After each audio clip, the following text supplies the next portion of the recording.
I'm back. Ladies and gentlemen, I have returned. We're gonna go ahead and get this tier list made. I don't know where this guy disappeared to. So, today I'm going to be going over a tier list. So, let me do the intro. Welcome back, ladies and gentlemen. I am your host, Twisted Teach, and I am back with a Rogue Adventure guide for a tier list to all cards and skills. So first we're going to be going over all the cards. To explain the tiers here, we have S, A, B, C, D, and F. S tier is going to be cards. I'll start at the bottom. I'll go bottom up. F tier. F tier is for cards that you don't want to pick up at all. Don't even touch these cards. They're not even worth playing. They're absolutely garbage. And these might be situational as well. D tier are for cards that are only good in certain situations and only can be good in the most niche situations. Otherwise, don't take these cards. C tier is going to be the average tier. This is where B and C tier are going to be where a lot of cards fall. Actually, I'm actually going to edit this. I want to get rid of this one. Clear, delete row. Delete row. There we go. F tier. C tier. A tier and S tier. There's only 4 tiers. F tier. Absolute garbage. Don't run. C tier. Only good in absolute niche situations. Otherwise, don't run. A tier. It's a standard card. Actually, you know what? Add a here. Probably should. There we go. So C tier, absolute niche situations, don't run. Here, I guess I'll do the intro again. Fuck. Oh, it's a good thing no one's watching on Twitch. 1, 2, 3. Welcome back, ladies and gentlemen. I am your host, Twisted Teach, here with a Rogue Adventure tier list for all of the cards and skills in the game. I'm going to be going over the tiers from bottom up and then placing each and every card and skill onto the tier list. So, to get started, F tier. This is for cards that are absolutely useless. Do not run them under any circumstances. They're not good in any deck. They're not good in any situation. Except for the absolute most niche. Like, it's just bad. Don't take it. C, only used in absolute niche situations. Cards are not worth playing otherwise. If you're not running a certain comp, it's not even worth taking. B tier is your standard cards. You'd run them regularly if you had no other choice. Maybe they're okay on their own. A tier, the cards are solid. You take them, they give, even if you're not running a comp around them, they're just solid cards to take. And then S tier is, they're the best thing possible in their specific niche, or even outside of their niche. You want to take these cards almost every single game. So, we're going to go over. I've got the cards open up on my phone as I go through and explaining, just because it might be a little hard to see. If it is, please let me know. First card is going to be the Fighter. It's a warrior class specific card. You don't really have a choice on running it. But it's honestly a solid card. 6 damage, and with the warrior passive, it's okay. Guard gives you 4 shield. It's okay. It's not necessarily a bad class card, so... Mage, same. All 3 of the warrior class cards, they fall into this category. They're okay. Next is going to be the Apprentice Guard. Gain 3 shield for each card played this turn. It can be really good if played in decks where you have a lot of mana, or you're able to play a lot of cards. Which is probably going to fall in the B tier here. A lot of these cards are going to fall into the B tier early on, just because it's just one of those things. The cards are not necessarily the greatest early on, but they're there for a reason. So Apprentice Knight deals 4 damage for each card played before it this turn. On 3 card turns, you're dealing 8 damage. It's a solid card. It deals more than the Fighter, which is not bad. So I'm gonna do this. I'm gonna put these guys ahead and actually tier them here. So It'll be based on left to right how good the cards are. So, Apprentice Witch, put a card from the draw pile into your hand, deal 4 damage to a random enemy. Again, it's okay. It's not as good. It doesn't get weak. It does put a card from your draw pile into your hand, which makes it automatically better than the Mage, but I don't think better than the Apprentice Knight and Guard. So, next is going to be the Crimson Guard. He's only used in burn decks. If you're not running a burn deck, there's no reason to pick up the Crimson Guard, because they have to be burned to deal damage on top of guarding. So it's there for a niche pick and a niche pick only. Level 1 Elf Warrior. So this is Elf Warrior. I'm going to be doing 2. I've got the first level of Elf Warrior and I've got the last level of Elf Warrior. And it'll be explained in 2 ways. If you're not able to level up the Elf Warrior before the end of the game, where you're not getting good things, Elf Warrior is absolute garbage. It only does 3 damage, and it gives you the taunting of, I could level up if you could kill something, but if you can't kill anything, Elf Warrior is absolutely useless at level 1. While, if you can guarantee leveling Elf Warrior to level 2, it guarantees, almost 90% of the time, you get Elf Warrior level 3. And it is just a solid card to run. I'm half tempted to put it in S tier. It might be very low S tier because it does 27 damage. If you can get it leveled, it's a solid chunk of damage, but it doesn't scale very well. So I'm actually going to toss it in A. I'm going to toss it top of tier A there. Next, we have the High Witch. She applies 9 weak to all enemies. She's a solid card, another level up card. It's a little easier to get High Witch in most decks, just because all you need is 100 shield to upgrade. So she gets a solid A tier. She gives 9 turns of weak to your enemy, which can be really good in certain decks, and just good in general in other decks. So Sapphire Guard. Really have tempted to put her in S tier, just because she gives 5 shield, 1 mana, overcharged. The problem is, I think the overcharged is keeping her down. I think she's better than High Witch, but she's not as good as Elf Warrior. Yeah, she gives you the 5 shield. She gives you the mana, which is the biggest part of this card here. It's just really strong to play a card for free and get the shield. Let's say this is Young Fighter. This is deals 3 damage for each combat card in your hand. In certain decks, it's better than Fighter. Certain decks, it's even better than Apprentice Knight. But because it's held back by, if you're not running a combat card heavy deck, it's just not good enough. So Young Fighter falls itself into B tier there.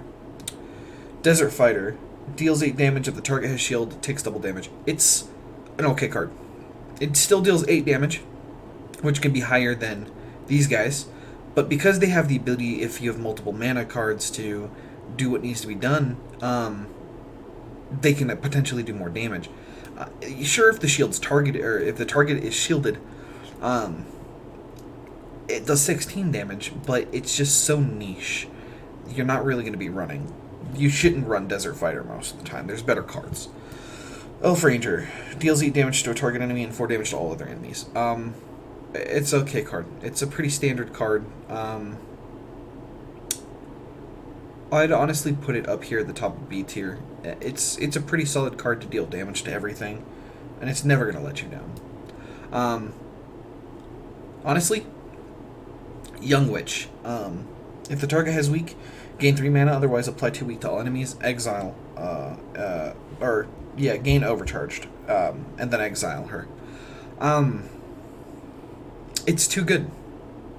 It's actually just, it's too good to pass up. The reason it's going into S tier is you can run this in any deck.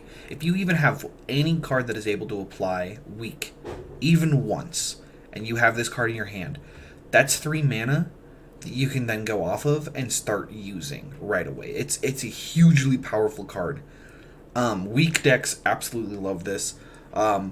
You're looking at Wizard, Necromancer, Warrior, you're looking at Assassin, Druid, Ranger, and that's most of the decks that can absolutely use that card to the best effect. So we look at Fire Priestess next. Apply 3 burn to all enemies. Burn is not as good as Poison.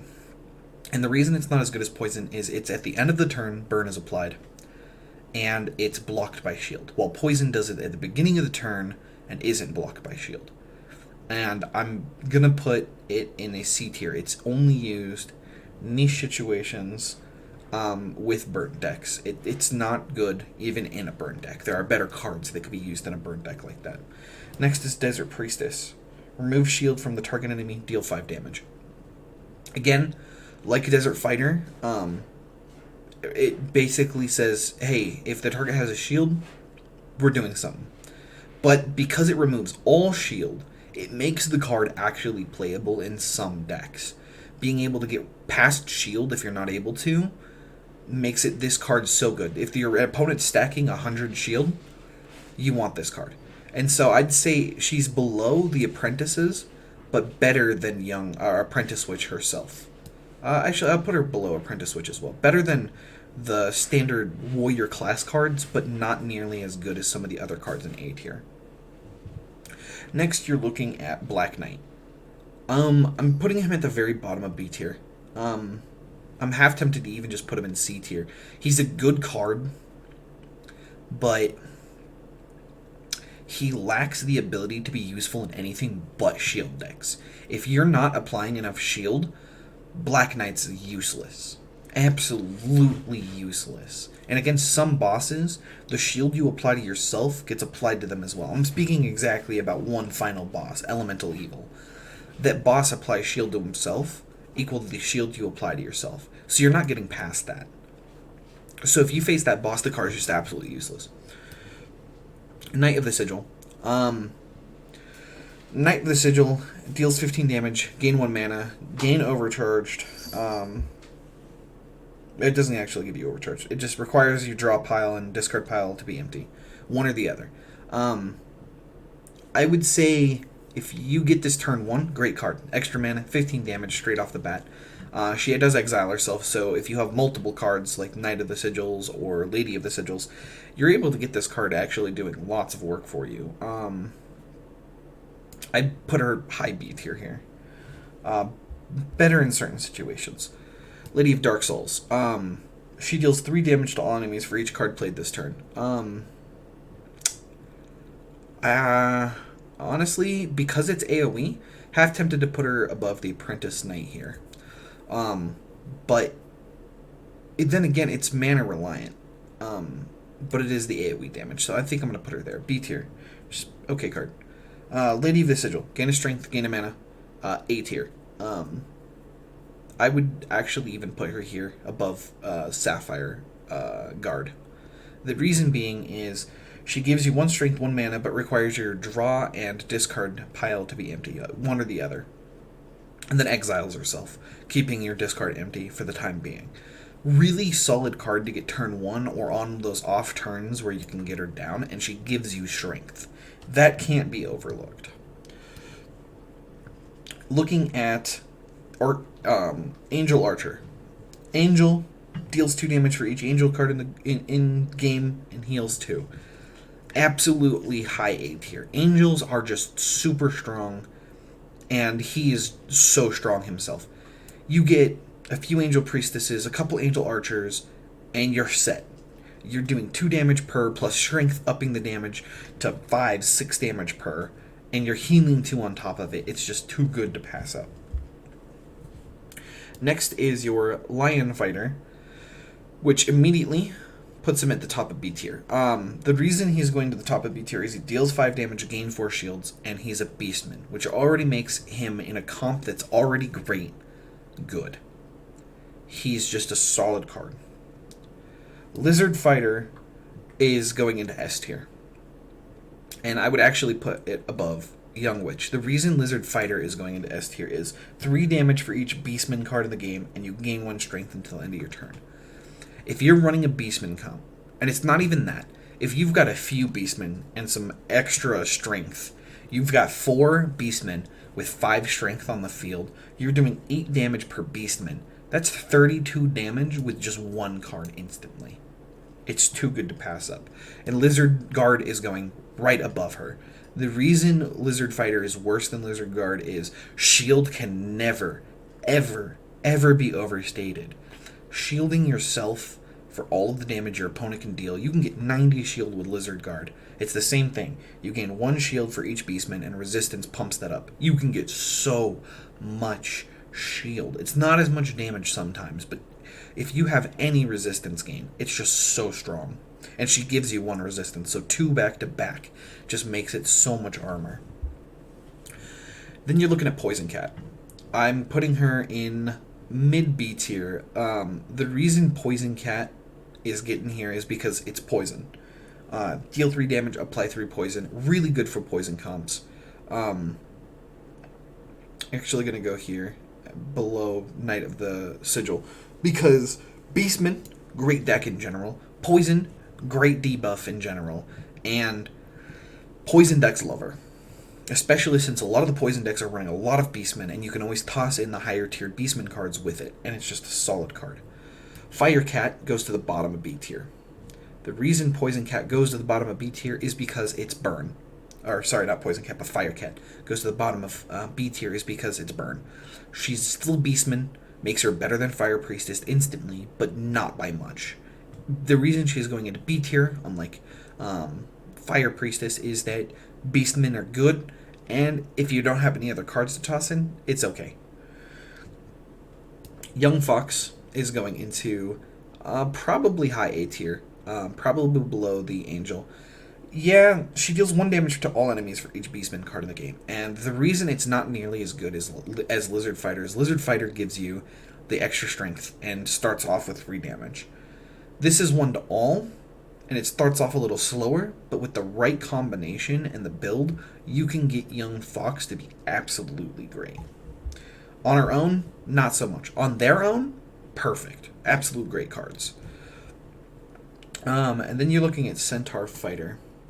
Centaur Fighter is deals 2 damage to target enemy, 6 damage to all other. So, putting her above Elf Ranger, but below Poison Cat, because the AoE damage is nice, but it's not nearly as good as applying poison to your enemy, but it still gives you the AoE damage and the Beastman card. Night Fairy. Put a card from your discard pile into your hand, shuffle all cards in your discard pile into your deck, and then it states, shuffle all discard into draw pile. Doesn't give you any mana. Okay with certain comps, but it's really good to synergize with Knight of the Sigil and Lady of the Sigil and a couple other cards that use your discard and your draw deck. But it's not as good as even the beginning class cards. Even Desert Priestess is better than a Night Fairy sometimes. Good in niche search situations, okay on her own, but not great unless synergizing with other cards. So, Ivy Fairy. Fairy, not so strong in poison. I'm going to put her down above Fire Cat, probably above Night Fairy. It is Fairy. Fairy's a strong comp, but it's not strong necessarily on its own. Some of the cards are super powerful, but they're powerful on their own. They don't need Fairy to be super strong. So, Ivy Fairy goes here. Volcanic Fairy goes below Fire Cat. It applies burn. It's a fairy. It's okay. Bangbot. Really good in exile decks. Okay on its own in robot decks. But not necessarily better than some of these other cards. Better than the Warrior Beginning. Probably better than Desert Priestess, but not better than anything above it here. So, Bangbot there. Gorillatron. I don't like Gorillatron. I try not to run Gorillatron ever. The only time I run Gorillatron is that there's absolutely nothing else that's giving me armor. But it gives you 7 damage if your opponent is not attacking, and 7 shield if your opponent is attacking. And you have to target the opponent that's attacking. So if you've got opponents that are off, and they've got different attack phases, it could be pretty good to choose which one you want. But because it doesn't give you both, it's just not nearly as good. It's a robot, sure, but it's not better than giving you both, like Lion Fighter gives you both.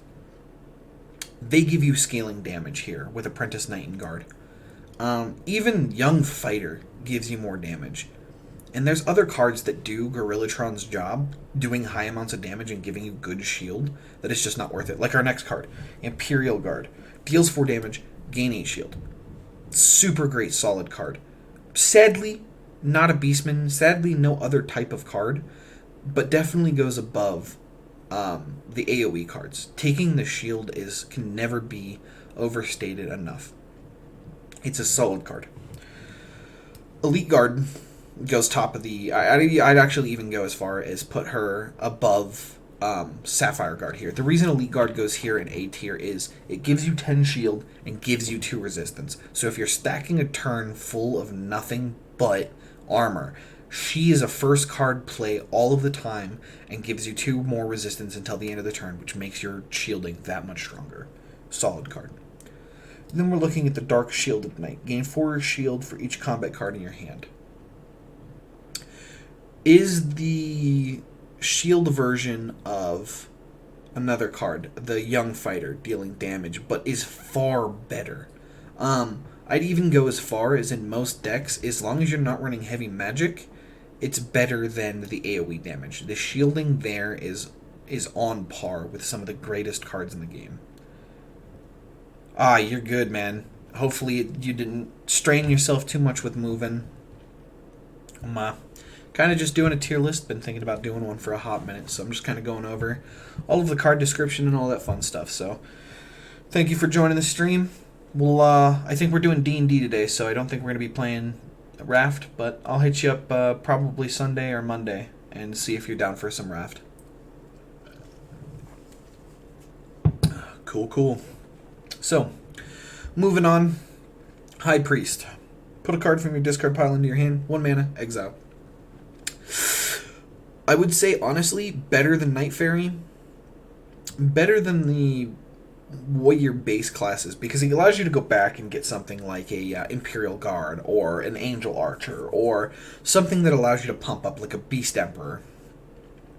Yeah, it's going to give you the mana. So if you play the Beast Emperor and then into a High Priest, you're going to basically get strength, and actually it's just more strength. It's okay. It's an okay card to be able to go get something from your discard that you want to play again. Gives you the mana and then exiles itself. So it's a free card for nothing more.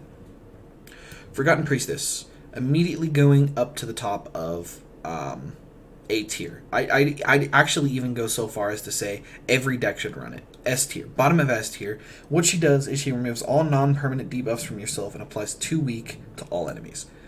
Synergizing with Young Witch, her cards are just too good. They're absolutely solid on their own. They're put into almost every deck. If debuffs can hurt you so bad, even necromancers who want to debuff themselves want a priestess to get rid of the debuffs because they've already gotten what they want from the debuff. Really great card. Snow Queen. Immunity is just a solid card. I think I'm going to put her at the top of B tier. I wouldn't run it in every deck. I don't run it in every deck. But she's solid if you need that defensive. If you're not getting enough shield, great card. Solid card to be able to get you the resistance you need. But she does exile herself. There's some cards to go back into exile, but not enough to warrant a use in every single deck for her. Lady of the Night is the next card. Gain 1 mana for each combat card in your hand. Gain overcharge until end of turn. It's okay. It's better than Knight of the Sigil. Being able to get the mana for each combat card in your hand. If you're running a combat heavy deck, it's good.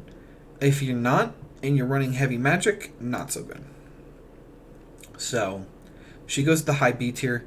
Doesn't warrant a movement to A tier. So, Thule Acolyte is going to the bottom of A tier. The reason Thule Acolyte is so good is it exiles a random card in your hand and gains 20 shield and then exiles itself.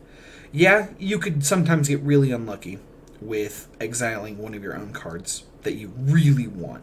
Another A or S tier card gets exiled, but the ability to save yourself from absolute death with this card, 20 shield, is huge. No other card other than maybe Lizard Guard and a few others are even able to touch the high amount of armor that this gives you. So, great card. Ant Beastman. It goes ahead and deals 7 damage, 4 shield. Better than Lion Fighter, not better than the immunity that you might get, but it is a Beastman, so its combination with other Beastman cards is just too good. Absolutely too good. Ant Wizard, F tier. Don't ever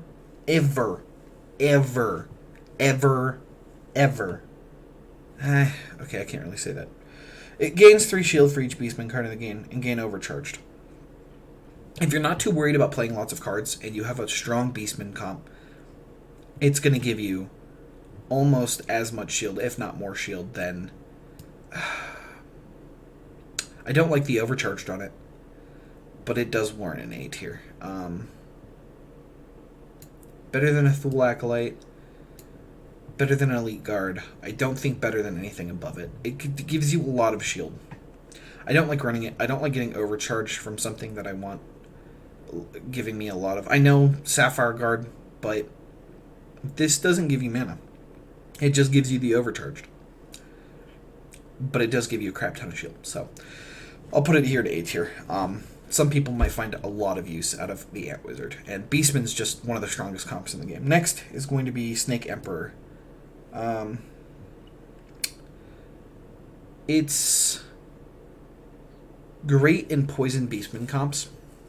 It's okay in Beastman comps if you can get the poison off. But its niche is they have to be poisoned and it deals double damage. So it deals 9 damage. If the target is poisoned, it takes double damage. I'd warrant top of B tier, maybe absolute bottom of A tier. Just because unless you're running poison, she's not as strong.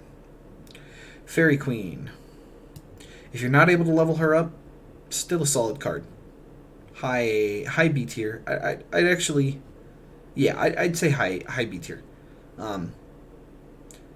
She's probably top of B tier. The reason she's top of B tier is she can level herself up if you have enough time, and the chances of you not leveling her up by the time you've reached the final boss is unlikely. She gives you a strength and a resistance, and she has a quest playing a certain amount of fairies and then levels up. The amount of fairies you have to play are 30. It's a lot of fairies, but she's still solid for giving you the strength and resistance. But her transformation into Fairy Queen, level 2, she gives you 2 strength, 2 resistance, and then exiles herself. Right there. In the S tier, if you can get a Fairy Queen leveled up before the end of the game, one of the strongest cards in the game. That permanent 2 strength, 2 resistance is wonderful. Moon Fairy. Put a card from your draw pile into your hand, gain a mana, and then exile. Free card to go get. Top of A tier. Doesn't warrant S tier. Probably not better than those 2 cards. Definitely better than Elf Warrior. Actually, I'll put it below Elf Warrior because the damage is just too good. But being able to go get any card from your deck, go get a Fairy Queen, go to get a Beast Emperor, go get a Snake Emperor, go get anything that'll help you do what you need to do on the turn that you need to do it. Solid card, really good. Play it. It's worthy. Next is you're going to be Fairy Guard or Fairy Warrior. She's only good in fairy decks, obviously, because she gives you 2 damage for each fairy card in the game, 1 shield for each fairy card in the game. But because she scales so phenomenally with strength and resistance, which is all fairies give you, if you're running fairies and you don't pick up a Fairy Guard, you're actually just retarded. Too strong to pass up, but not nearly as strong as these 2 cards. I'd actually put Young Fox there, I'd put Young Fairy Warrior there, and Angel Archer here. Really good, solid A tier card. Wouldn't run her in anything but fairies, but if you can get fairies and you're running her, absolutely solid card to run. Lady of the Bloom is a fairy that applies poison. Again, we already have that. But it's a poison to all enemies, which immediately shoots her up to Poison Cat status. The ability to put 3 poison on all enemies is just absolutely wonderful. Puts her above Poison Cat just because fairies can be strong with just fairies, and 3 poison in a comp that you're running poison damage, it alone is just too good if you have a lot of enemies. Fairy of Thorns. Absolutely niche. You only take it in decks that run a lot of defensive. Like, if you can get a lot of thorns in a defensive deck where you don't take any damage and they just kill themselves over time, absolutely wonderful card to run. Doesn't warrant B tier. Don't take it unless you're running a good defensive comp. Dark Lord is 3 damage to all enemies, apply 3 poison and 3 burn, immediately goes into A tier. Easily A tier. I'd even go as far as to put him below the type cards here, but above everything else because he gives you 3 poison, 3 burn, and he doesn't exile himself. And he's able to scale so well in comps that use him. Vampire Lord is the definition of a solid A tier card. I would say above Moon Fairy in taking it, but below everything above him because he gives himself, if he deals damage to a non-blocked damage, he deals 7 damage. If it's not blocked, he heal that amount of damage he deals, and then he exiles himself. He's okay. Solid card. Sacred Knight. I think it's got the same problem as Black Knight. He just doubles your shield. Only good in niche decks, but better than a Fairy of Thorns. I don't think super defensive decks are worth it unless you've got things to give you the super defenses in the first place. So Sacred Knight falls himself into C tier. But Shadow Assassin. Target enemy's HP is halved. Works past shield. I would say it's a card you want to run at least one of every game. If you can get a Shadow Assassin, those big bosses that are super chunky, you want to be able to get them down. Probably falls himself under Dark Lord. Probably falls himself under Elf Warrior because she can do 27 damage and she doesn't exile herself. But better than a Vampire Lord and everything below him. So, there we go. Go back down. Hammer Fate. Hammer Fate deals 12 damage if this attack kills an enemy, gain 1 strength, 1 resistance, and you gain 1 max mana until the end of combat. It's okay. If you can get it, it's an early game card, but it's not a late game card. It's easily above anything that doesn't deal that amount of damage consistently. So we can find ourselves above Lady of Dark Souls, but below the AoE damage, everything above it. Because she's an okay card on her own with 12 damage, but she exiles herself. And if you don't get her ability off late game, it's just useless. And a lot of the time, you're going to be murdering everything together late game and not worrying about the extra mana you're going to gain. So, Dark Wizard consumes all your mana, deals 10 damage per mana dealt or consumed. If you've got a turn where you're doing nothing, sure, it's okay. I wouldn't run it. There's no reason to run it. You could just do so much more. I mean, sure, if you don't have any damage cards in your hand, but if you're running Wizard, every magic card you play gives you a stack of your passive, and he's only 1 magic card. He's not good enough. He's not a good card. Wizard of Nature, solid A tier card when mixed with Fairy Queen. If you're not running a resistance comp, though, she's absolutely useless. If you're not running a resistance strength comp, she doubles your strength and resistance permanently, exiles herself. Solid card to be able to mix with, Fairy Queen level 2, but only in certain niche situations are you going to get that. So I'd put her high A, B tier, right above Fairy Queen level 1. So Guardian of the Demon is the next card. It says, deal damage equal to your shield to all enemies, remove all your armored. Don't ever run this card. It's absolutely even worse than level 1 Elf Warrior. The reason why is if you're going to kill yourself. You're going to get all the shield for no fucking reason just to get rid of it. Deal damage equal to your shield to all enemies, remove all armored. If you're running armored, the whole point is to keep your armored up. Just don't run. It's not worth Guardian of the Demons. General Wukong deals 2 damage to all enemies for each copy of him in the deck. He takes a while to get going. He could be good. I would say in Beastman decks, he's better than most of all the cards in B tier, but not as good as even say... I'd say better than Centaur Fighter. But not as good as a Poison Cat. Because the poison is just, you can get her every turn, 3 poison, past shield, he doesn't do damage past shield, and he takes too long to scale. But if you can get him to scale and you get a few copies of him and you just toss them out, you could be doing upwards of, say, 10 damage per card, per copy, and if you have 6-7 copies, it's pretty good in a strength deck. It's okay. Next is Hyper Samurai. Deals 12 damage if this attack kills the enemy. Do not discard this card or replenish your mana. Doesn't exile himself.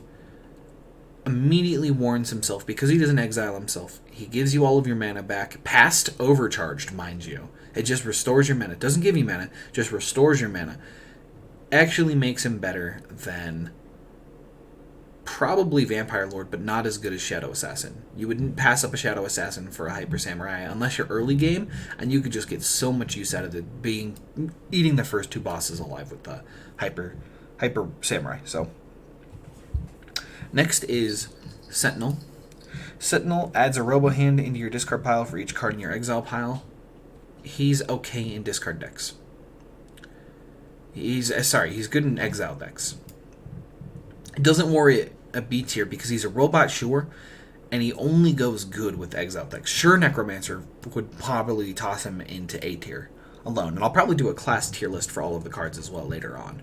But alone, card's not worth it. However, if you do run Sentinel, the amount of Robo-Hounds that he tosses in your deck, they deal 2 damage, gain 2 shield, gain 1 mana, and exile themselves. Bottom of A tier. Absolutely worth running if you have an exile deck. You're going to get this from Sentinel, but the card's worth playing on its own when it's in your hand because it's just free. It's a free card that you would play. The reason it doesn't find itself higher than that is because the other half of its card is it's so niche. The next card is Ultron. Deal damage equal to your missing HP to all enemies. Add an Ultron battery. It's super niche in a robot deck. It's never worth running because there are better cards that you can get that deal more damage or potentially more damage than Ultron. I'd even take cards like anything above it. I'd even take Volcanic Fairy and Firecat over an Ultron. It's not worth it. The battery's okay.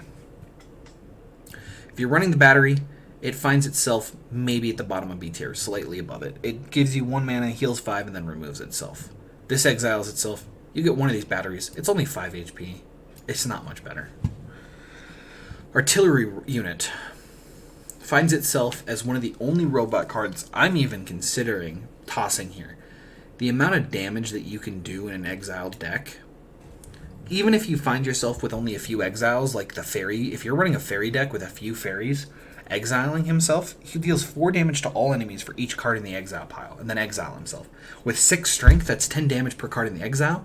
With 3 of the fairies in the exile, you're dealing 3 times 10 is 30 damage just from 1 card that exiles himself. I'm fine with that. Artillery Unit finds himself sitting very comfortably above Elf Warrior.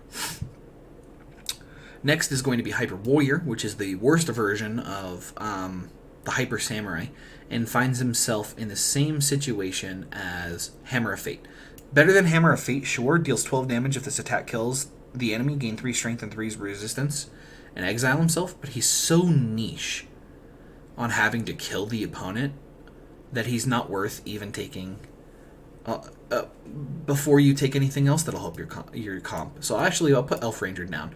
Not better than a Centaur Fighter if you're running Beastman or a Wukong, but definitely better than anything below him if you have nothing else to take, because he does deal that 12 damage, then exiles himself, so I guess you're not going to get the card back, but whatever. Iron Colossus. Gain 3 shield for each robot card in the game, gain 3 armor to exile himself. I don't think robots are good on their own. I don't think if you're running a robot comp, exiling all of your cards, you have very few cards that are going to unexile them, or to keep it out of exile. Well, where's all your damage going to come from late when you get rid of everything? It's not worth running. I'd say over the battery, sure, but not more than anything else on this list. VO1, is one of the other robots that I would put up here in the list. He states, gain 6 shield every time you draw this card. Gain 1 mana and 1 resistance. Gain 6 shield. Every time you draw this card, gain 1 mana and 1 resistance until the end of the turn. So if you play him, you gain 6 shield. Every turn, though, you draw him, you gain 1 mana and 1 resistance, which makes your ability to get defensive stats that much better. Immediately better than anything else that gives you mana. Exiles himself, but because you can just draw him and get the effects of most of him, it's just a good card. Wouldn't run over something like Vampire Lord or even an Artillery Unit, but he adds to the exile for Artillery Unit. He's better than a Sapphire Guard. He's better than a Moon Fairy. He's one of the few robots it's also fairly good.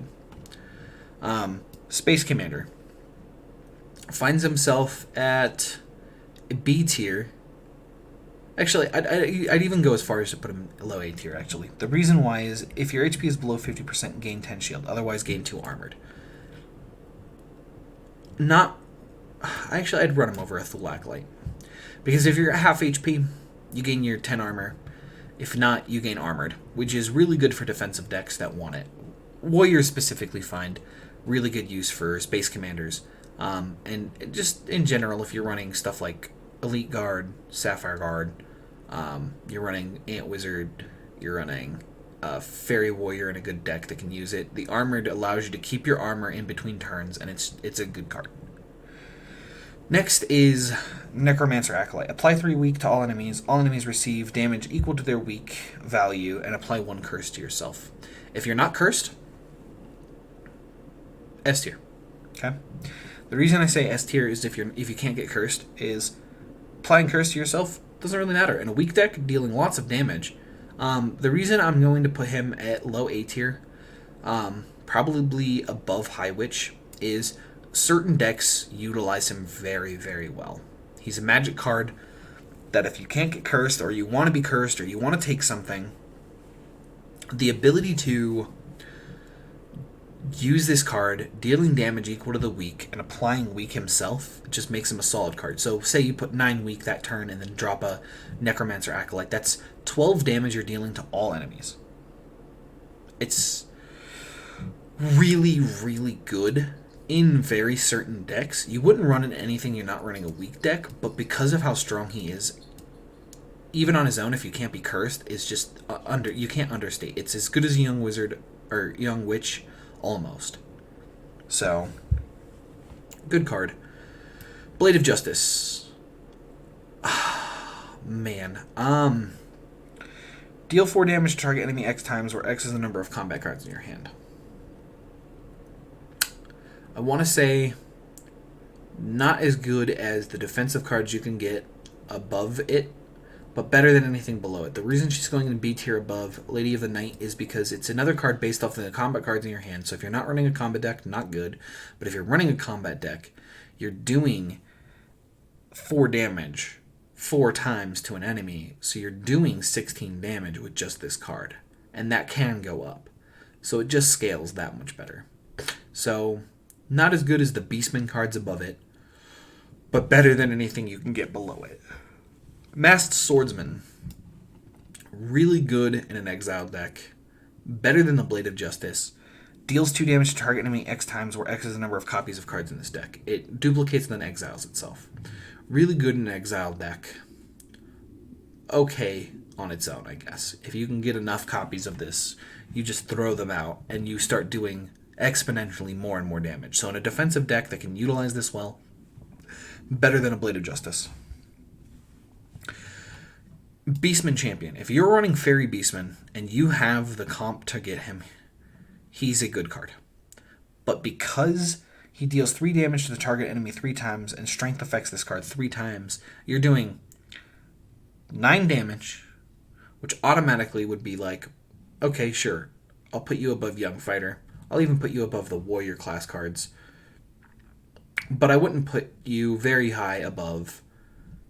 I wouldn't even put you taking above a Hammer of Fate. The reason being, putting it here in the middle of B tier is strength applies 3 extra times. So say you have 5 strength, that's 15 strength applied to this dude.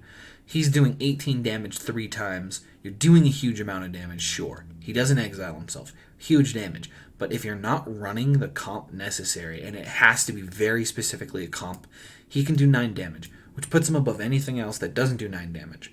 But if you get 1 strength, that's 4 damage. So you're doing 12 damage instead. You're doing 3 more damage. It's okay. It's not great.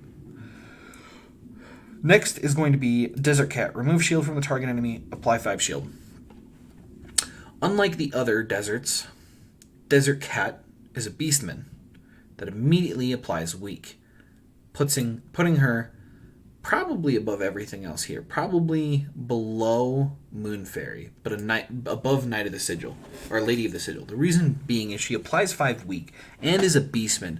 So in a Beastman weakness comp with Necromancer, or any other deck, like Warrior, Wizard, want to use it. I've already stated all the classes that want to use weak to be able to weaken their enemies. Desert Cat is a Beastman, and is just solid for moving shield in a Beastman comp. It's just, she's a good solid card. She's the definition of a good solid card. Lieutenant Armstrong. Deal 2 damage for each card in the discard pile. She goes hand in hand with another card. I would say better than Lady of our better than Knight of the Sigil, because she can do big damage. If you've got big decks, which demons like to do because they spit out more demons, you could be doing big damage for the cards in your discard. And she goes hand in hand with another demon that does damage equal to the amount of cards in your deck. In your draw pile specifically. So you'll be able to do this one followed by shuffling your discard into your draw and then playing the other one and doing huge amounts of damage in that turn. But otherwise, demons are not the strongest comp. And you wouldn't want to run demons anyways, but she might be solid on her own if you've got a lot of cards. So if you're getting a lot of cards, she's okay. Next, you're going to get Red Bloom Fairy. Add a Toxic Flower into your pile for each fairy card. I would go as far as to say she's a fairy, it's a poison comp, better than Lady of the Bloom. Because the Toxic Flower that's about to come up, and I'll show you why Toxic Flower places far above its other counterpart for playing it, is because the amount you get is equal to the amount of fairies in the game. If you're running a fairy poison comp, a fairy beastman poison comp, being able to put even 4 or 5 of the poison blooms in is just a solid addition to the deck, and it still counts as a fairy even in exile, so it's a good card. Next is Toxic Flower. If your HP is below 50%, heal 3, otherwise apply 1 poison to all enemies, gain 1 mana, and then exile. It's the same as the Robohound. And the reason it's the same as the Robohound is it doesn't give you overcharge. It gives you mana, it gives you health, possibly, and it just applies poison. Better than Robohound, even though it doesn't give you the shield, it gives you the poison. And in poison comps, this is a super solid card to play for free, giving all enemies poison. It's 1 poison, but it's still poison, and the potential to heal. It's a good card. Next is going to be Sigil Essence. You gain immune, you gain 2 resistance, consumes all your mana, requires either your draw or discard pile to be played. To be empty to be played, and then exiles itself. I would say better than Knight of the Sigil, but not better than anything above it. Why you wouldn't be doing this is it consumes all of your mana and has to have that super strict draw or discard pile emptied in order to play. It does make you immune, which is almost as good as Snow Queen, but because the strong stringence on it makes it worse than Snow Queen, but better than Knight of the Sigil, for example. Next is going to be Young Mermaid. Young Mermaid is, if the enemy has weak, gain 5 shield. Otherwise, do 5 damage. You gain 1 strength, 1 resistance until the end of the turn, and she doesn't exile herself. Because of that, she goes here into S tier. The reason she goes into S tier is you want to run this. She applies weak. If they don't, if they have weak, you gain shield. Pretty good. If they don't have weak, you do 5 damage, and either way you get strength and resistance off of it, and it doesn't exile itself. Strength and resistance every turn for 5 damage or 5 shield. It's a solid card that you would run in almost any deck. Anyways, just into the deck. Next is a boss card. The Magic Fish is evoked every time you go below 4 total cards. You deal 1 damage, you gain 1 shield. It's the stringence on playing this card against the boss is not worth playing the card. Actually, I think Starfish might be one of the passive cards. Either way, it's not worth taking. So, bottom of that. Next is going to be Lady of the Genie. Solid A. So Lady of the Genie and Mr. Genie are two cards that say, Lady of the Genie gives you 9 resistance till the end of the turn, gain 1 mana, remove the card. Mr. Genie says, gain 9 strength until the end of the turn, gain 1 mana, remove. They play themselves for free. A boss gives you the card that transforms into these guys. And in certain decks, it gives you a free win, being able to play these cards. So, solid cards to be played when you have them in your deck over anything below them. Maybe not anything above them, but definitely anything below them. Corrupted Skeleton. He deals 6 damage, you lose 6 HP. If you can get away with not playing this card, do never, ever. Because the final boss of the Land of the Dead is the Skeleton King, who puts these in your deck every turn, like the Berry Tree. But because you lose 6 HP for playing this, it will kill you faster than you know what you're doing. So if you can get away with not playing any of these, you have a big enough deck, or you can get rid of cards somehow, do this. Always kill the Skeleton King as quickly as you can so you don't get these corrupt skeletons. Redfish. If there was a tier below F tier, Redfish would go in it.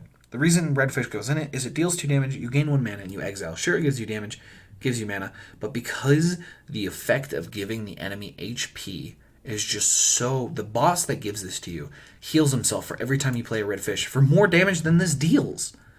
It's not worth it because you're not going to get any cards to do more damage. It's not worth playing. Evil Berries. As a boss card, S tier. It's great. It forces you to play it every time because he deals 2 damage if you don't play him. He exiles himself, and you just waste mana having to play it. You want to play this card whenever you get the opportunity. I want to say rating as a boss card, sure. But F tier for a card that you want in your deck. You don't want these in your deck, so you want them out. You got to play them.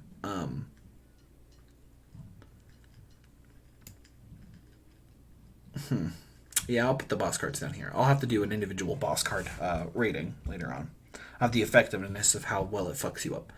Energy Golem. Because Wizards are the only one that get it. S tier. No, I'm kidding. I'm trying to think. Because Wizards are the only one that get this. So he states, deal damage to all enemies equal to your energy points. Gain 1 mana. Gain overcharged. If you scale him and you get extras in your deck, he's worth playing over anything else. It's an S tier card on its own. I think it'll be the only class card that gets S tier. Replicating this card is too good to pass up. Even if it gives you overcharged. It gives you mana, which gives you strength and resistance if you already have overcharged, but it deals scaling damage for the amount of magic cards you play in the deck. It's a good card.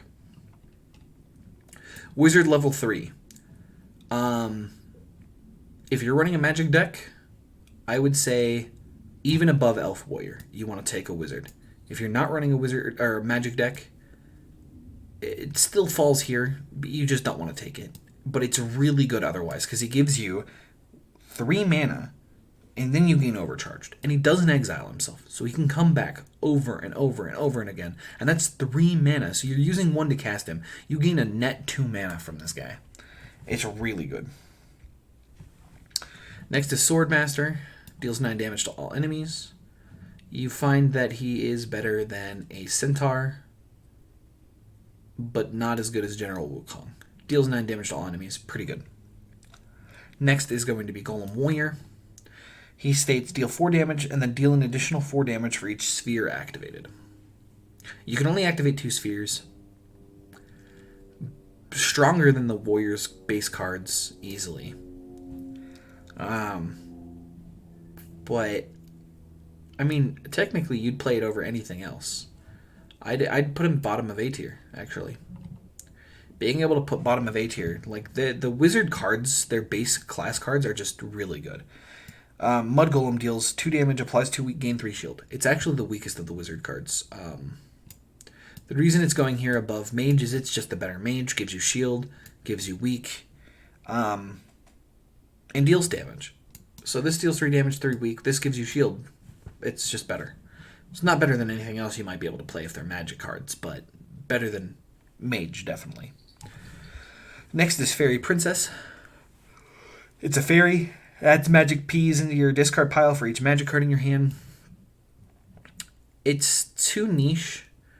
even as a fairy, it does earn itself a B tier, maybe more than the other fairies down here that do burn. I'd say above Night Fairy, Ivy Fairy, and Volcanic Fairy as a fairy. But because you're stringent on being able to play magic cards, the only use she finds is in fairy poison decks, or just poison decks in general. Because the next card that she spawns, she adds Magic Peas into your discard pile for each magic card in your hand, exile. Here's Magic Peas. If the enemy has poison, heal 2, otherwise apply 2 poison, gain 1 mana. She finds herself being at the bottom of an A tier card. Worth playing because mana, removes, applies poison, heals if they're already poisoned. It's good. Yar! Welcome, wizard. How are you doing today? Just doing a tier list for Rogue Adventures cards, so feel free to, if you know anything about Rogue Adventures, kind of chat, hang out. Okay. Next is Angel Priestess. She's going an S tier above the Energy Golem because she heals 2 for each angel card in the game, and then she exiles herself. An exile decks, great card. Heal, doesn't even matter. 2 health for an exile for free, or not really free, but heals you, gives you exile. It's really good. In decks that use magic cards a lot, like Wizard, boom, already a solid card. And then Angel comps. It's just a solid card you want to take anyways, because it gives you healing for almost free. Next is going to be upgraded Medusa. She dazes all enemies, exiles. If you can level her up, she is by far one of the best cards in the game. I'd say above Angel Priestess, but below all of these other cards. And she's a Beastman, so she adds to the Beastman counter in a Beastman deck. The stringent cost for this, though, is she's better in poison decks. If you can't apply poison, you're never getting her, which is why her level 1 form is really F tier, because they're so stringent on needing something in order to level up. Next is Mermaid Queen. Requires 30 resistance to turn into the level 2 version of her, but she deals 2 damage to all enemies and gains you 2 resistance. She's not as good as Fairy Queen, but better than anything else in S tier. King Neptune. Deals 20 damage to all enemies, but gains you 2 strength. He's a little harder to level up. Resistance is easier to get most of the time, and he's harder to level up, but he's worth playing. If you can run both of these in a fairy deck, they're not fairies actually, so honestly, they're just good. They're just good regardless, so. I think they used to be fairies. I don't remember. Next is Blue Bloom. Add a blue bug into your discard pile for each fairy card in the game. So, again, super stringent on being a fairy drop only. In a magic card, yeah, it's better than Fairy Princess. But the blue bugs are okay. The blue bugs are, if your HP is below 50%, heal 3, otherwise gain 3 shield, gain 1 mana. So, bottom of A tier for cards that can be played over anything else, if you can get them. In a fairy deck, they're okay. They play themselves for free. They're just solid cards if you do have them. Soul's Guardian. She discards your hand, draw 4 cards from your discard pile, gain 2 mana, gain overcharged. I would say automatically better than Lady of the Sigil. The reason being is you discard your hand and draw 4 cards from the discard pile. They are random, sure. You might not get anything useful. But most of the time, you're getting 2 mana anyways. If you're not already overcharged, that's extra cards you could play for the turn. And she's just a solid card to have regardless. Next is Living Armor. I'd say one of the only demons ever reaching A tier. I'd go as far as putting him above Elite Guard, but not above Ant Wizard. The reason Living Armor goes this high is it gains 11 shield, 5 thorns until your next turn, and you lose 1 HP. The HP is what's stopping it from going higher. Sure, you might, and also being a demon, so it doesn't balance with one of the best cards in the game, which just makes it here. If you're not running that card, Living Armor is a good defensive card if you don't have defense. Soul's Priestess. Discard your hand to draw 4 cards from your draw pile. Much better.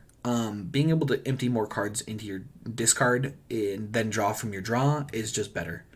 I'd even say better than Moon Fairy. It does give you Overcharge, however, but it's 4 new cards with 2 extra mana. It's just good. Ambassadress of Peace, gain 30 armored, gain 30 shield, gain 1 armored. All enemies gain 30 shield. Puts her at the bottom of A tier, below Fool Acolyte. She does only exile herself, but gives your enemies armor. So it's not necessarily always good running, but if you can defend yourself with the armored, it's worth tossing in.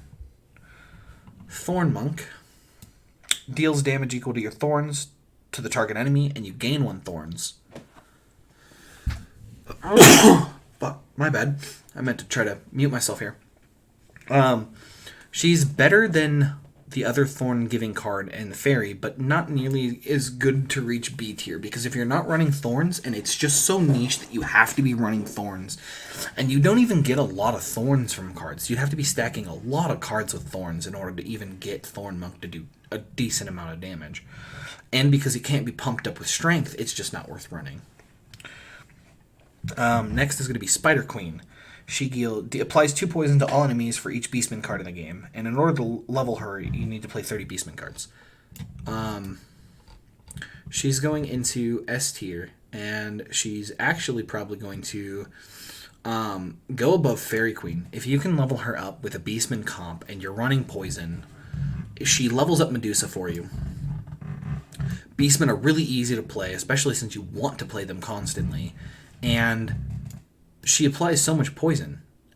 For each Beastman card in the game, it's 3 poison to all enemies. That's a huge amount of poison. She's just far better than anything else you could be running if you're running Beastman. Even in a non-Beastman deck, she can eventually level herself and apply just so much poison. She's just a solid card to have. Robo Witch, because she gives you 9 armored, she's okay.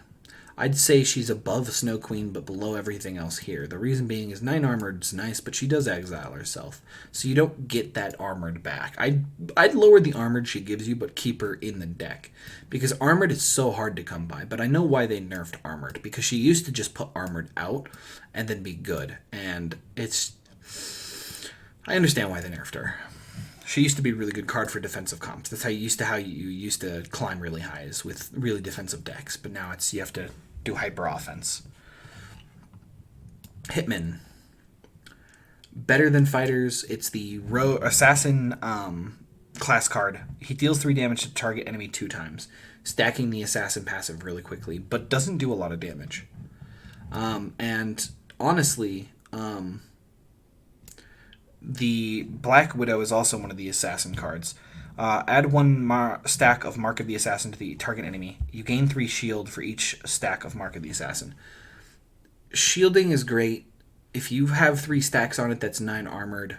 It does stack with resistance. It's okay. It's not nearly as good as Mud Golem, but it's definitely better than something like Mage.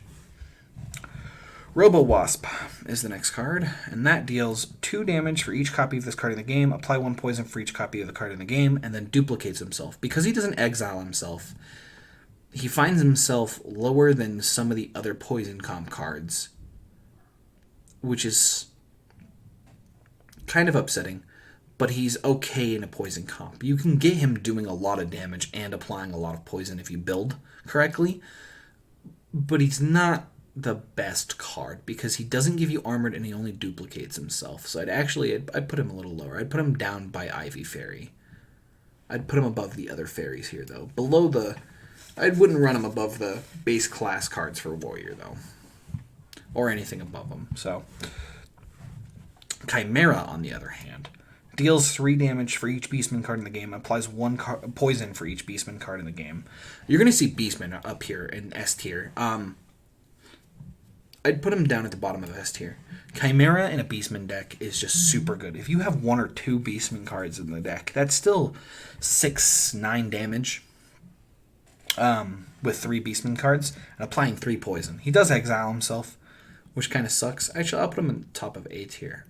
Let's see. I'd put him below Dark Lord, because Dark Lord consistently gets more out in most games. But if you're running Beastman, he can just be a solid card, Chimera can.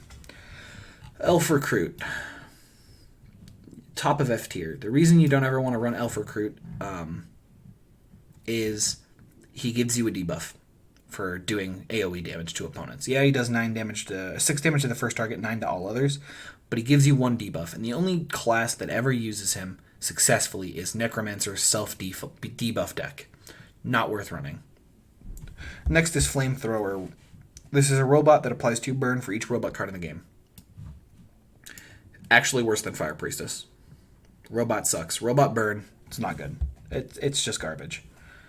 Demon Bride, on the other hand, is a demon that applies 2 weak to all enemies, add 2 demon pawn into your discard pile, and those demon pawns basically state deal 1 damage for each demon card in the game, lose 1 HP, gain 1 mana. I would say above Hyper Samurai, below Shadow Assassin, because if you can get the demon comp to work, you want more Demon Brides, because the next card, the Demon Pawn, is S tier. If you're running demons and you get a lot of demon pawns, because Demon Bride doesn't exile herself, and then she adds 2 demon pawns into your deck. So that's 2 by how many demon brides you do. So demon pawns, deal 1 damage for each demon card in the game, lose 1 HP, gain 1 mana. Yeah, you can kill yourself if you're only playing 60 or 70 of these.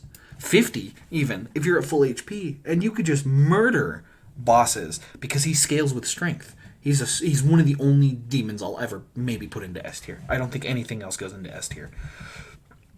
Dino Warrior is a deal 15 damage, apply 1 wound to yourself. I would say low B tier actually. Good early game, awful late game. Don't play it. Actually, I'll even go top of C tier. I don't think it even warrants B tier there. Lava Boulder. It is apply 3 burn damage to target enemy equal to its burn. Apply 3 burn, then deal damage to target enemy equal to its burn. Better than Flame Priestess, better than maybe Crimson Guard, but not better than anything else above it. I wouldn't run Burn. Burn's a crap comp. Not a good comp. Angel Fighter. He heals you 2. Deals 4 damage for each combat card in your hand. Is an angel. Is not even a good angel to run in the deck. I wouldn't run. Nope, no running.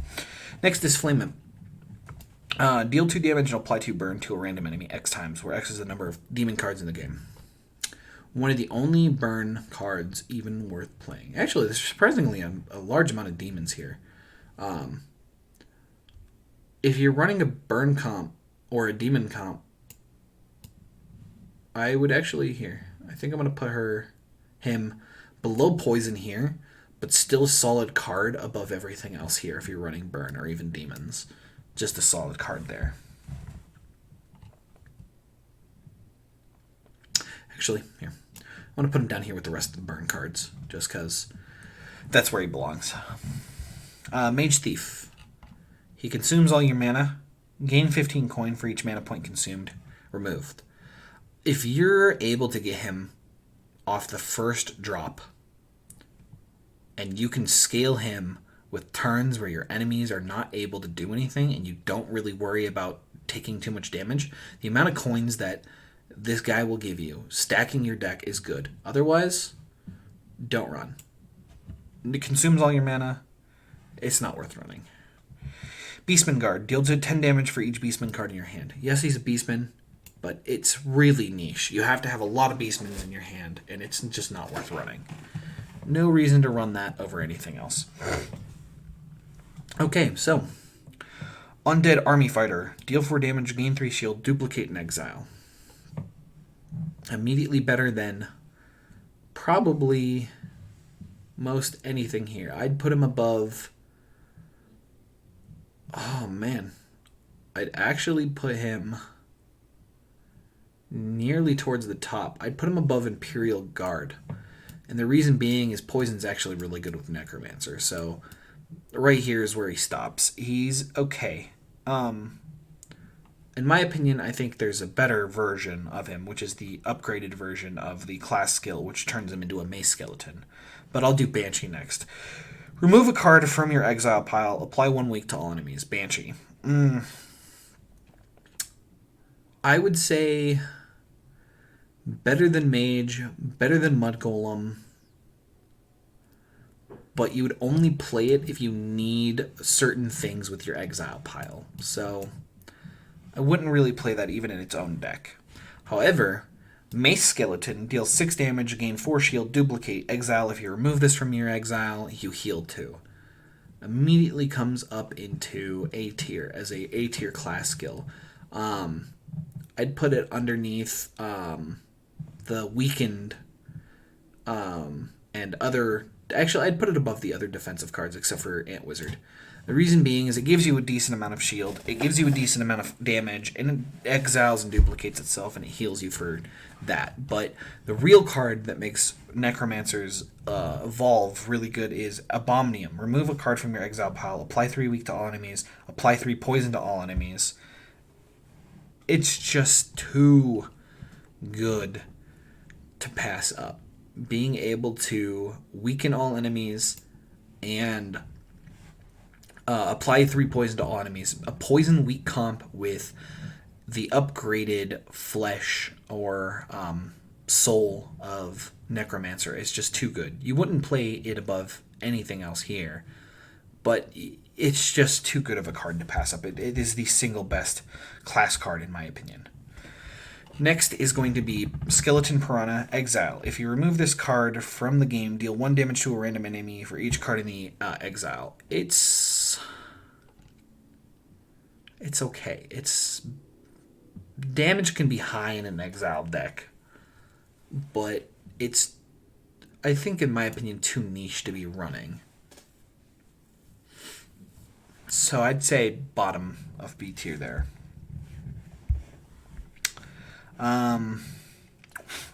Seeker of Light is the next card, and that is remove all non-permanent debuffs from yourself. Heal 2 for each debuff removed. If no debuffs are removed, heal 2.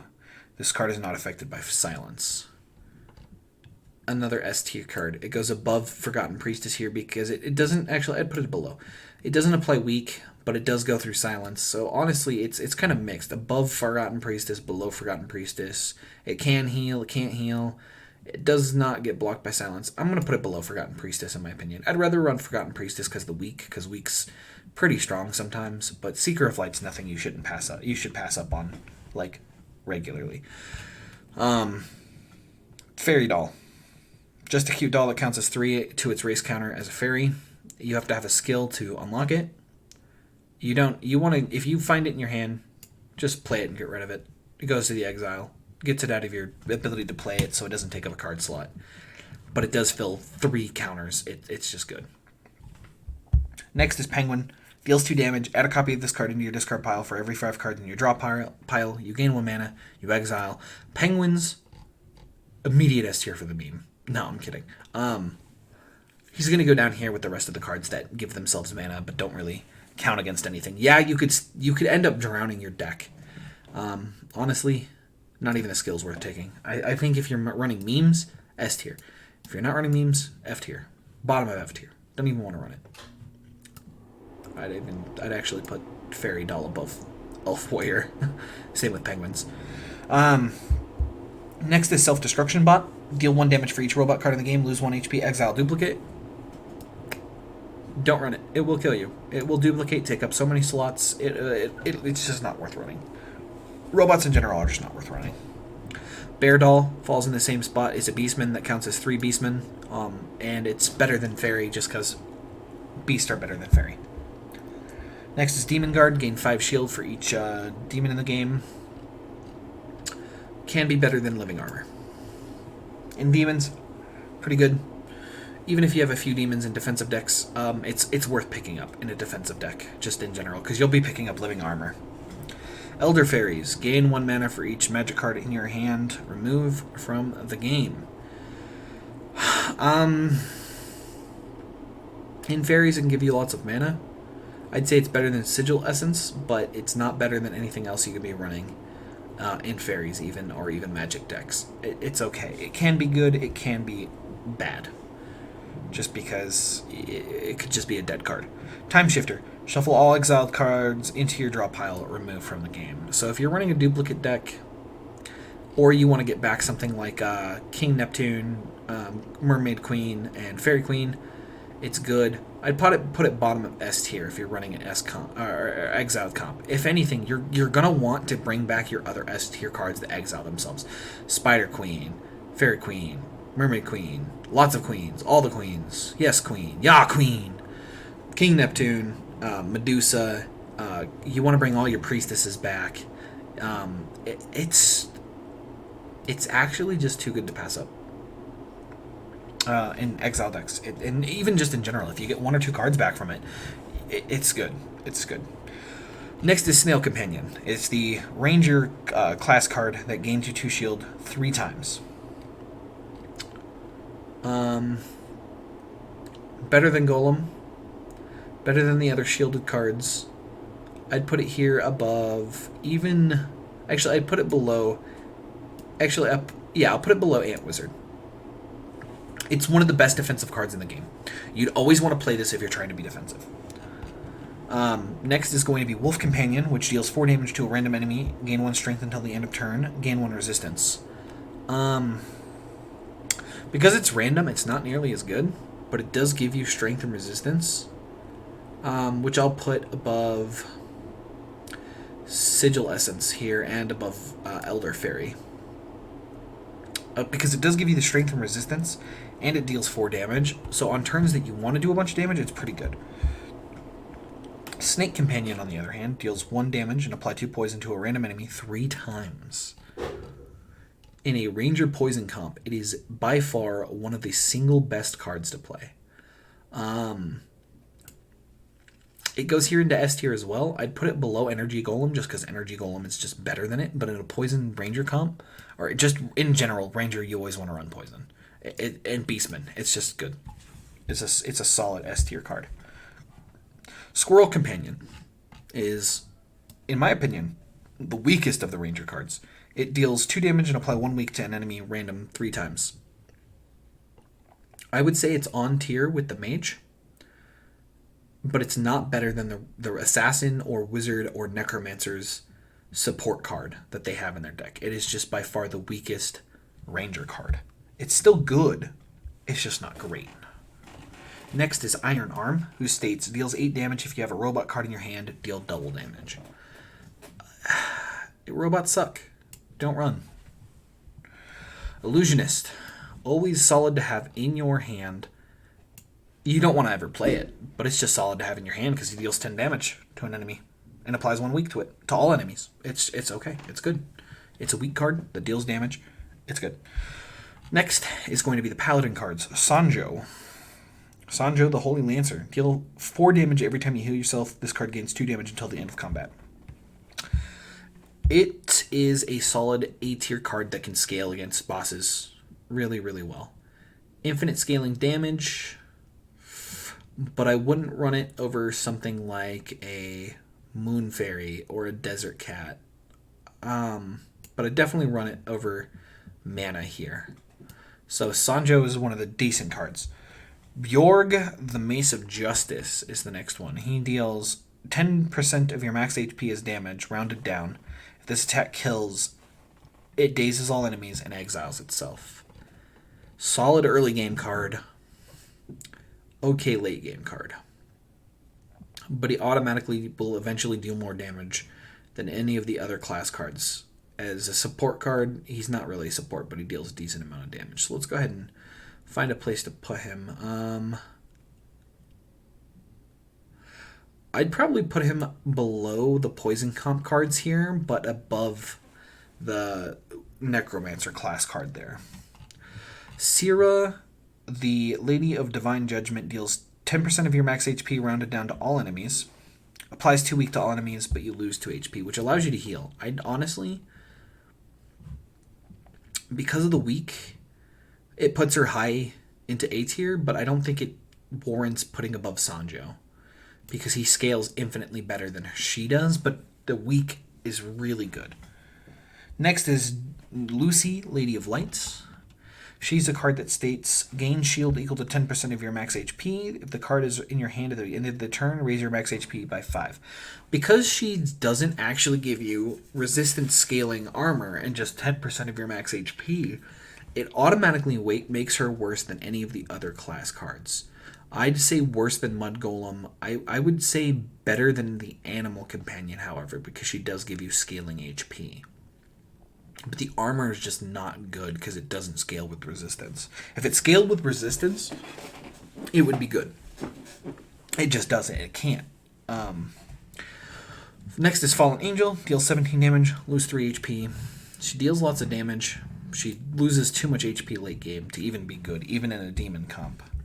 Next is Commander Armstrong, who is the deal 3 damage for each card in your draw pile, right next to his wonderful bride in B tier. Where is she? Boop, boop, boop, doop, doop. There we go. Lieutenant Armstrong and Commander Armstrong. Really good cards in demon decks to go right next to each other, or really high card decks. Next is Beastman Emperor, who is going to gain double damage until the end of the turn, gain 1 strength, gain 1 resistance, and overcharged. But he also gives you 1 mana, but doesn't exile himself. Right there, putting him directly above Fairy Queen. If you can get a Beastman Emperor, as you can see, the top 4 cards in the game, Beastman, right there, instantly. Just because of how powerful Beastman Emperor and all of the ones above him are. Next is Prince of Blood. He's a level up card that requires you losing 50 HP with cards to upgrade, and he kills an injured enemy, but it has no effect, like killing them completely. From if they even have 1 HP missing, it kills them instantly. However, it does not work on elite or boss monsters, and you lose XP for playing it, or HP for 6 HP for playing it. It's a terrible card. There is no reason to run it. It's useless. You can't. Bosses are the biggest problem, and that's why you want something powerful. That's not powerful. It's garbage. Guardian of the Heavens. Put a card from your exile pile into your hand. Exile. And he's an angel. There we go. Honestly, as an angel card, he's okay. I would go as far as to say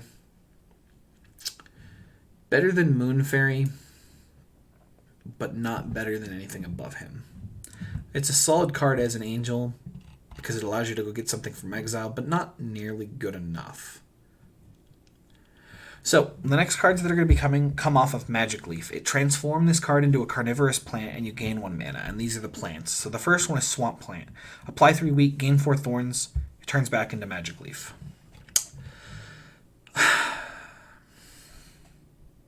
The thorns are temporary, the weak is okay, low B tier, because it requires you playing something else, and you don't really get the net mana back. Next is Snake Plant, that deals 3 poison, 4 thorns. It's okay. If you're looking at playing a poison card, it's worse than Poison Cat, but it still applies weak, which means it's better than Bjorg as a support card in the deck. Next is going to go ahead and be Eating Plant, deals 1 damage, heal for unblocked damage dealt, gain 4 thorns. It's not worth ever transforming into this card. I would even put it as far as worse than Elf Warrior, because it only deals 1 damage. Yeah, it scales with strength. Yeah, it can heal you. But if you're not running a strength deck, it's actually just worthless. It's a worthless card. Sharp Plant. Deal 3 damage to all enemies, gain 4 thorns until the end of your next turn. Thorns. Already said thorns aren't the greatest. Still better than a Thorn Monk, though. Iron Plant. Gain 6 shield, gain 4 thorns. Again, thorns suck. It's okay. However, Wizard of Poison. Double the enemy's poison value. It's, I would honestly, if you're running poison, it's better than the other poison cards that you could be playing, but it's not, it doesn't deserve A tier at all, because it exiles itself. It's just niche. It's super, super niche. And then, of course, Burn. I guess it's better than all of the burn cards, but Witch of Flame doubles the enemy's burn value. It goes above all of the other burn cards in low tier, but it's just garbage. Next is the next top tier card in the deck, Sun Priestess. Gain 1 strength, 1 resistance. If you have no demon in the game, double these values. Otherwise, apply 2 weakness and frail to yourself. If you're not running demons, which you should never if you're running this card, she's the single best card in the game. I'd even go as far as to put Beast Emperor right below her. Actually, because, no, I put her right above Fairy Queen. But Priestess, it's a better Fairy Queen.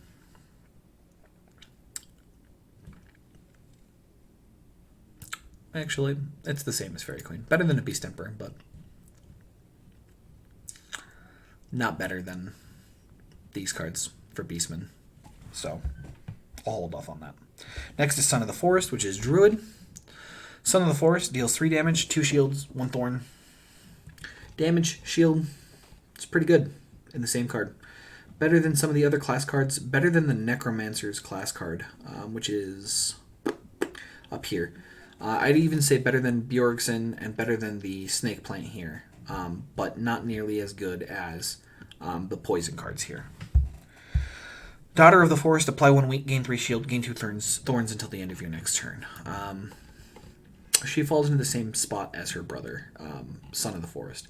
The reason being is she does give more points towards flipping Druid because of the amount of thorns you gain.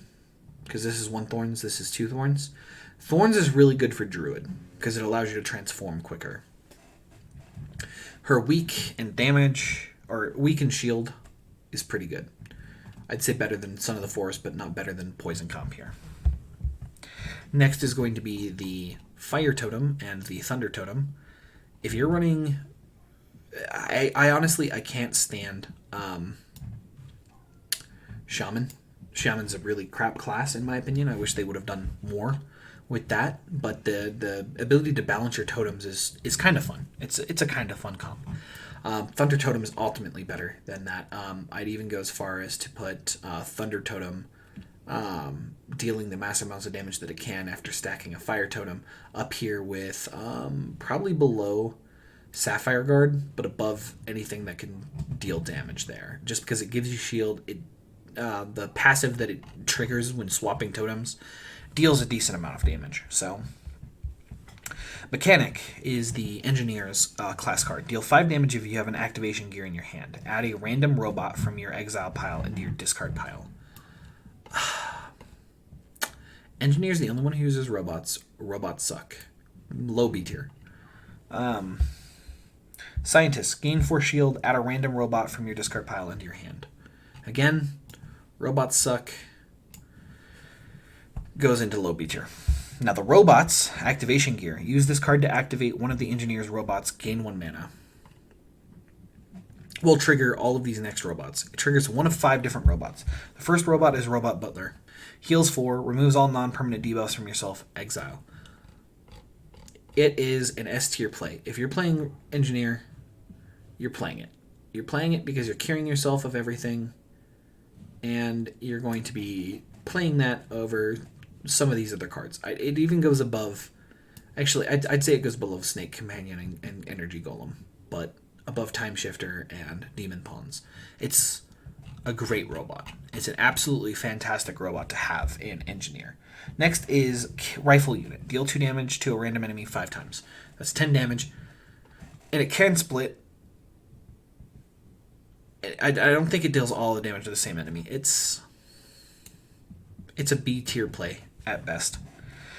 Laser Unit. Deals 6 damage to all enemies. Apply 3 weak to all enemies. Immediately finds himself above other cards in the weak category. I would say above High Witch, but below Necromancer Acolyte is the Laser Unit here. Cannon Unit deals 10 damage to a target enemy and 5 damage to all other enemies. Apply 5 burn to all other enemies. It finds itself in B tier above the other burn and robot cards. And it deals a ton of damage. So I'll put it above Bangbot. Let's see. Is there anywhere else I could potentially put it? No, I think it goes above Bangbot. It does apply burn. It deals 10 damage. It does a lot of damage, and it's okay. So, Next is Armored Unit. Gain 8 shield, gain 8 thorns until the end of the turn, gain 1 armored. In a defensive robot deck with Engineer, I would say above Thule Acolyte, above all of the other armored cards, but below Mate Skeleton and Snail Companion. Luckily, the class cards for Engineer make up for just the lackluster robot comp itself. Next is Flame Dino. Apply 5 burn. Apply 5 burn. Deal damage to the target equal to its burn value. Apply 1 wound to yourself. It's actually worse because you're applying a wound to yourself, but it's still burn, so it warrants a C tier right there. Next is the Druid Transformation cards. Swipe. Deal 8 damage to target enemy and 5 damage to all other enemies. Do not discard this card. It's a good AoE card. I wouldn't say it's better than Centaur, but it's better than these cards here. And regardless, you don't get to play anything. If a combat card's in your hand, then it's one of these 4 cards. Or sorry, you just get 4 cards when you transform into Druid. Next is Bite, deal 4 damage, heal 2. Do not discard the card. I would say better than the other class cards in B tier, but not better than other class cards that go higher. Path of the Beast, gain 5 shield, gain 1 armor, consume all your mana. You only play this at the very end of your turn to gain that extra armor, because you consume all your mana and you're not able to do anything else. Aspect of the Beast is apply 2 weak to all enemies, remove the shield from all enemies. Do not discard this. I would say, as a weak card goes, it's pretty good. But it's not better than any of the other cards that can go above. It's not better than Swipe, but it does apply weak and get rid of shield. So I guess it's good if you're having trouble getting past shield on that class. Next is Time Machine. When you play this card, take an extra turn after this one. Remove. I don't remember how to get this card. It's an S tier card at the bottom of S tier. It removes itself, but it gives you an extra turn, and it's just too good to pass up. Next is Nephil. Nephil deals 16 damage to all enemies. If your HP is below 50%, heal 6, otherwise lose 6. As an angel... Hey, what's up? Suffering. I see. Okay, as an angel, it's a good card. It's not a necessarily great card, however. I'd put it at the bottom of A tier, because it can heal you, but it could also hurt you. I'll actually put it below Vampire Lord. It is an angel. It is an angel, so it does count towards angel comps. Next is Succubus. Apply 8 burn to all enemies. It's a good burn card. It's not a great burn card. Burn sucks. Don't play it. POB1. Remove poison from the target. Apply enemy. Apply burn to all enemies equal to the poison. Don't ever remove your poison for burn. It's not worth it. It's actually F tier. I'd put it right below the Iron Arm, but not higher than that. BOP1, however, is remove all burn and turn it into poison. Much, much better.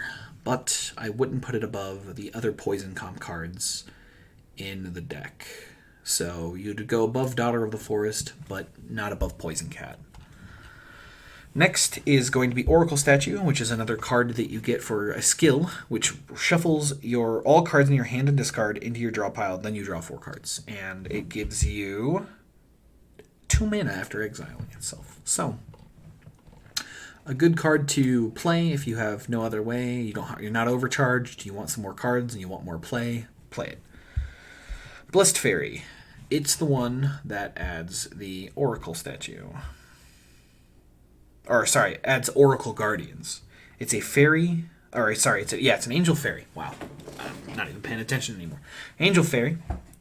It puts an Oracle of Guardians, which deals 1 damage for each angel card in the game, and gain 1 shield for each angel card in the game, and then you heal 1 for each angel card in the game, gain 1 mana.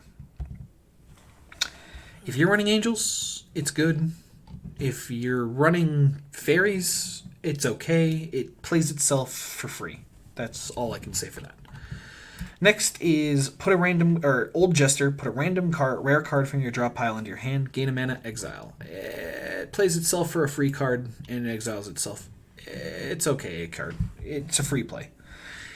Healer Elf heals 2 for each enemy alive, then exiles itself. It's a solid card, but I wouldn't put it any higher than B tier. The reason being you're not going to put it is it's just lackluster and it doesn't synergize with any of the other heal cards or comps that you could possibly be playing. But it is better than, I'd say, Bite.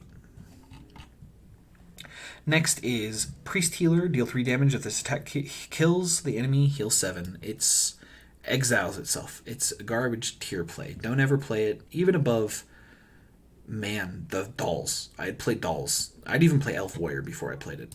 I'd even play boss cards above it. That's how bad Priest Healer is. Dark Lotus Witch. It evokes 4 evil beasts, exiles itself. It's a B tier, bottom of B tier, because it gets you the plants. The plants that you could play, however, are great. So the first is Toxic Plant, which applies 9 poison, immediately going above all of the other poison comp cards just because it applies more poison except for the Wizard, but Wizard doubles your poison. You have to have the poison in the first place. Next is Burning Plant, which goes above all of the other burning cards except Succubus, because Succubus applies it to all, and it's Burn. Burn sucks. Toxic Thorn Plant gives you thorns. Don't play above other thorn cards. Better than I'd ever actually even say it's better than Thorn Monk and Ivy Plant, but it's not better. It's not a good card. Thorns is not a good comp. Firethorn Beast, Toxic Thorn Beast, it's poison, so it does apply poison as well. So Firethorn Beast is the fire version of that. It applies burn and thorns. It's worse than Toxic, better than other thorn cards, not good. Earthseed, you have to get a 200 shield applied to yourself in order to transform, but he deals 12 damage to all enemies and dazes all enemies and exiles himself. Immediately makes himself better than the Medusa because it's easier to transform him, and he dazes all enemies. He's a great card to play. Next is Red Drake. Deals 7 damage to target enemy and 5 damage to all other enemies. Apply 5 burn to all enemies and gain 7 thorns until the end of your next turn. Immediately better than any of the other burn cards you could possibly play, but you need 200 burn in order to transform him, which makes him garbage. Not worth playing. C tier. Lullipup. The single best card in the game. It is a Beastman Fairy. Deals 1 damage for each Beastman and Fairy card in the game, and you gain 1 shield for each Beastman and Fairy card in the game. Beastman Fairy is the single best comp in the game. Lullipup is the only card, in my opinion, that makes S plus tier. It's the only card that's you want to run. If you have the ability to run Beastman Fairies, you're running it regardless of anything else that you pick up. And you always want to replicate that card as many times as you can in the deck. Next is Druid of the High Elves, which is automatically better than the evil Lotus Witch. The reason being is Lotus Witch is okay because it gives you a couple of good. Actually, it only gives you 1 good creature that it summons. However, the High Elf summons 4 good creatures. The first is Dragonix. Fuck if I know how to pronounce that. But it gives you 2 strength and removes itself from the game. Immediately makes itself an A tier at the bottom of A tier because it can't. You'd be playing it, and it doesn't give you any mana back, but it gives you 2 strength. Neos is 2 resistance, the same version, low A tier, and above this strength version, just because resistance is more valuable. Unicorn heals you for 4. It's actually the lowest tiered of all of them. And that's going to go where Bite is and above Healer Elf. I'd run it over Healer Elf every time. And then Pegaso, which gives you immunity for the turn, is immediately better than Armored Witch. Actually, I'd say worse than Armored Witch, but better than Snow Queen, just because it comes with 3 other cards. So, Spheres of Duplication. S tier card. Allows you to duplicate any of the cards in your discard pile. That includes Time Machine if that goes into your discard. That includes Earth Golems. It'll duplicate any of the level up cards because it only is for that game. Until end of combat, those cards are duplicated. And if you let that pass and you get those cards, it's really strong. Next is Viking Warrior. Deal 4 damage and gain 2 shield. Berserk. Deal 8 damage and 1 weak instead. Berserk, the Barbarian goes Berserk when he's below half HP. So 4 damage, 2 shield, and then 8 damage and 1 weak. Getting rid of the shield for weak is just absolutely garbage. Barbarian, in my opinion, has the weakest class cards in the entire game. I wouldn't even run this over any of the other cards in B tier. I'd even put it less than Lotus Witch, in my opinion. Daughter of the Tribe. Apply 2 weak to all enemies. Berserk, gain immune instead. And then you remove her from the game if you're berserking. What the fuck? Not only do you get rid of any potential of weakness you have there, but because you're berserking, which most of the time you have to, because you're taking that much damage from your own cards, it's just not worth it, especially when you level up the Barbarian. So it's just not worth playing. Tribe Elder. Deal 2 damage to all enemies. Strength affects this card 3 times. It's just another fucking beast champion. Yeah, the beast champion's a beastman. But I think they just fucked up Barbarian. I think Barbarian is just the single worst class in the game. There's no reason to play Barbarian. I'm going to struggle getting it to Inferno 10. Hopefully somebody will be able to give me some heads up on that. But there is your tier list. S tier is surprisingly not the smallest of the tiers because F tier is. There's not a lot of F tier cards, but S tier you want to run every game if you have the opportunity. If you can run Beastman Fairies every game, it's just worth playing. There's nothing you should play over Beastman Fairies because Lullipup is just the strongest card in the game, hands down, without a doubt. So, ladies and gentlemen, if you're wanting to see this this tier, I'll go ahead and hopefully post this somewhere for you guys to see. I'll probably post it to Twitter or something, or I'll probably post it to Twitch for a little while. But there's the tier list if you guys want to look, kind of get a general gist of the best cards to play, what kind of comps you should be going after. And for now, that is going to be the end of this stream. I'm going to go ahead and go make myself some breakfast and probably relax with some friends. So thank you for coming. Wonderful seeing y'all. Have a wonderful day.